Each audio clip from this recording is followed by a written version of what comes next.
Stay. I will most likely be spending all day on the tractor today, so this morning I'm just going around getting everybody taken care of so they won't miss me. Sounds like a few of you have been missing me, haven't you?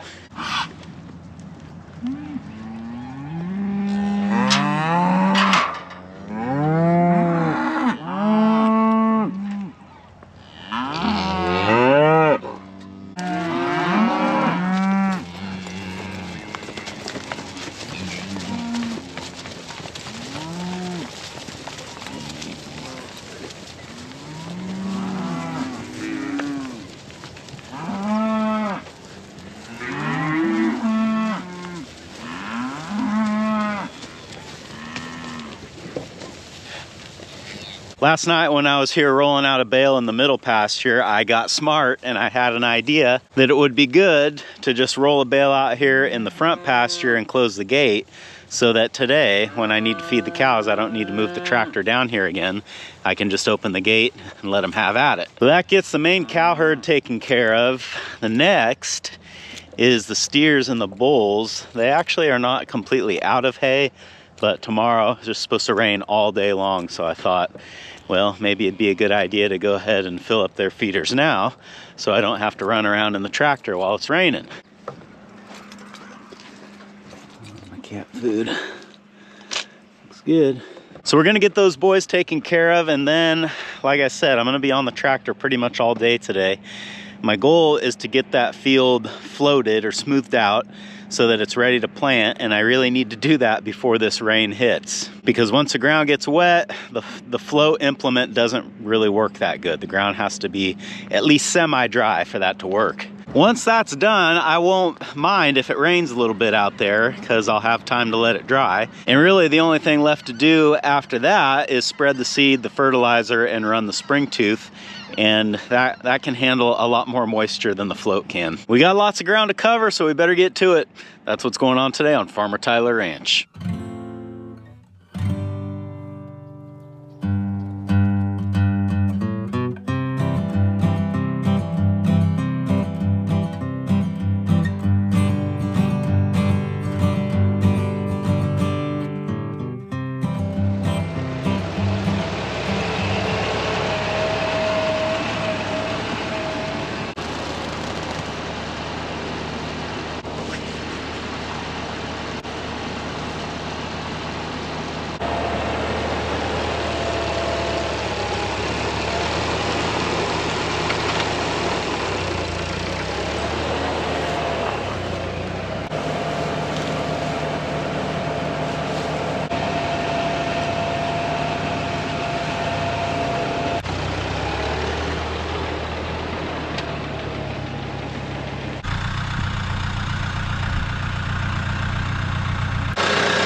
Things were going good. I was just getting my first pass. I wasn't really filming just because I want to get it nice and straight.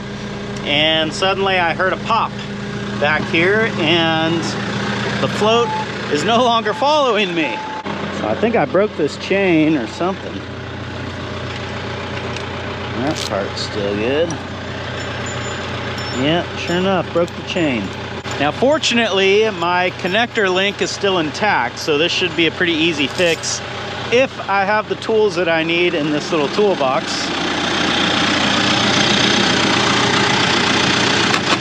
Oh, looky there.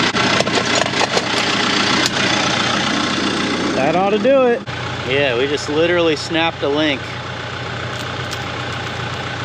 Okay.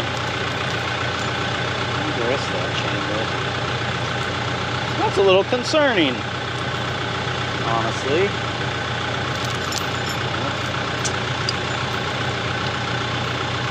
Oh, I don't even need a wrench for this. Well, maybe I do. That we can get rid of.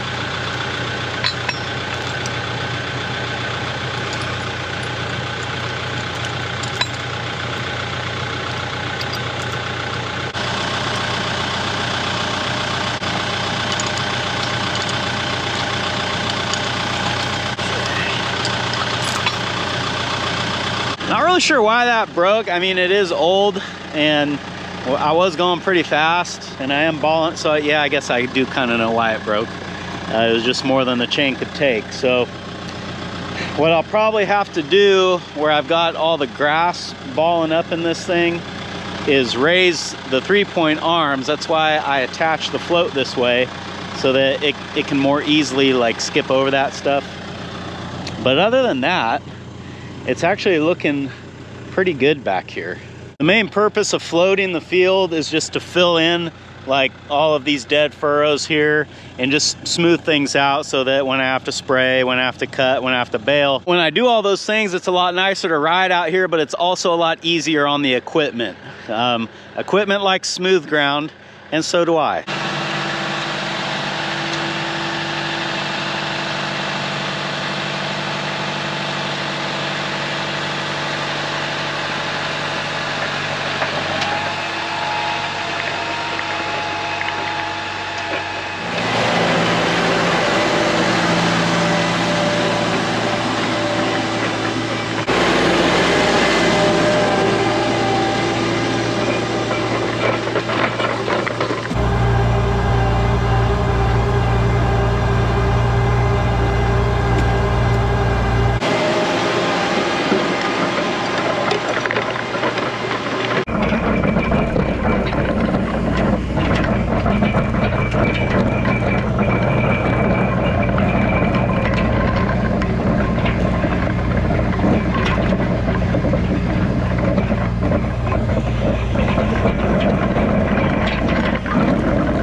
Well, I told you that we were in for rain. At least I think I did. It's been a couple days since I filmed that part of this video, but we got it. I'm not sure exactly how much, because like always, I forgot to empty my rain gauge, so I don't really know what it was, but judging by the puddles and just by the way everything looks, it had to be over an inch, but I wouldn't think it was over 2. Because of all the rain, there's some things that I'm noticing. First of all is, and I kind of already knew this, the corner of the new slab here is the low spot in this corral. It's kind of where all the water is going to gather. There's not a ton here now, but when the cattle have access to this part of the corral and they're climbing on and off of that slab, that could be a problem down the road. It's something that I'm going to be watching. I did get some more wood chips. However, they're back at my house. They're not here. So I'm planning on bringing those down as much as I can anyway.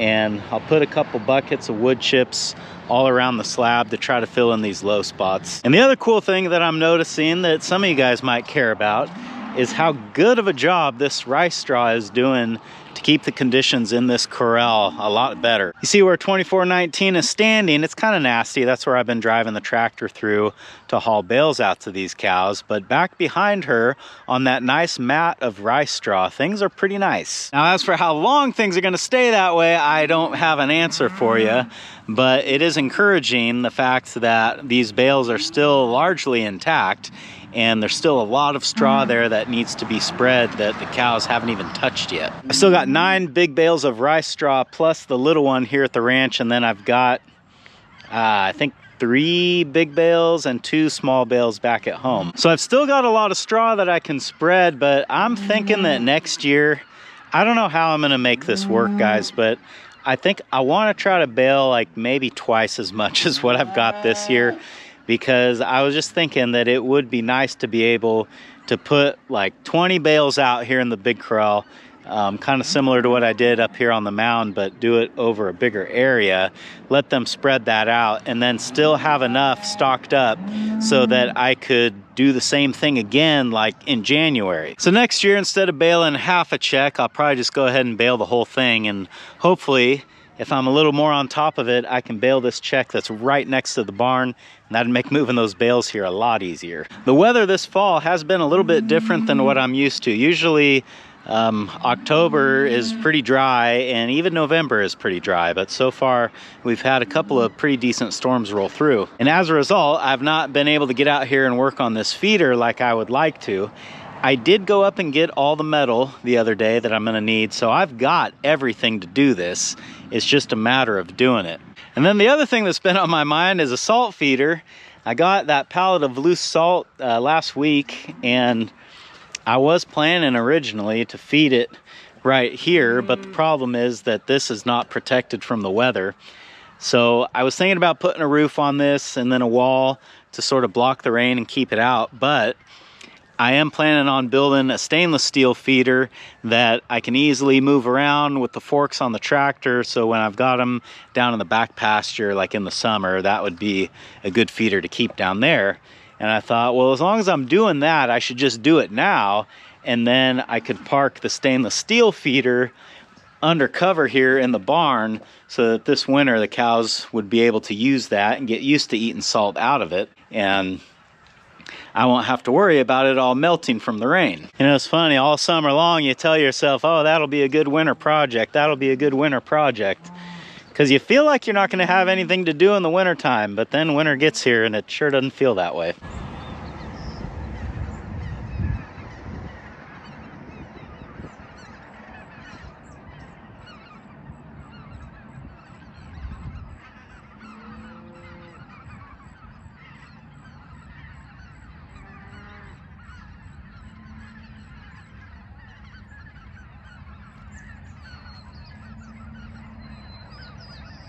Speaking of the wet season, I've already been seeing some questions coming in, and I'm sure that I'll get plenty more because I always get these questions during this time of year. So for those of you that have already heard the explanation, I apologize, but I'm going to give it again because I can actually show you a little bit more about what I'm talking about.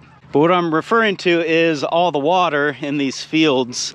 As you guys know, or probably know, these are rice fields, and after the farmers get done harvesting, what they'll do is they'll typically work the ground up and then they flood it in an attempt to get all of that crop residue rice straw to decompose so that next year in the spring when they go to work the ground again, it's not there. So that's why it looks like the ranch is just an island out here in the middle of the ocean. It's just because all these fields are flooded right now. That water's probably only like 5 to 6 inches deep on average. So there's not a lot of depth there, but there is a lot of volume. To get that straw to decompose, flooding the field is not enough.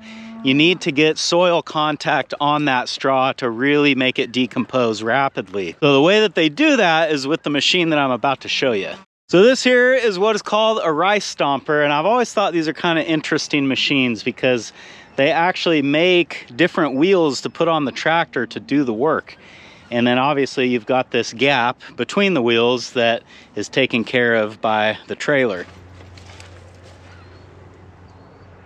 These wheels are made basically of angle iron. This looks to be about like 3" or so.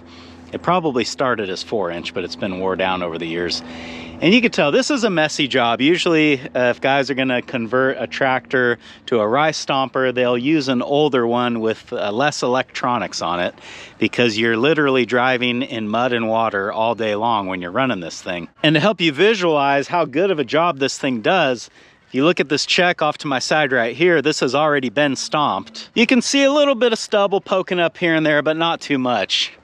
And then in this check on the other side of the tractor, you can tell where he still has to go.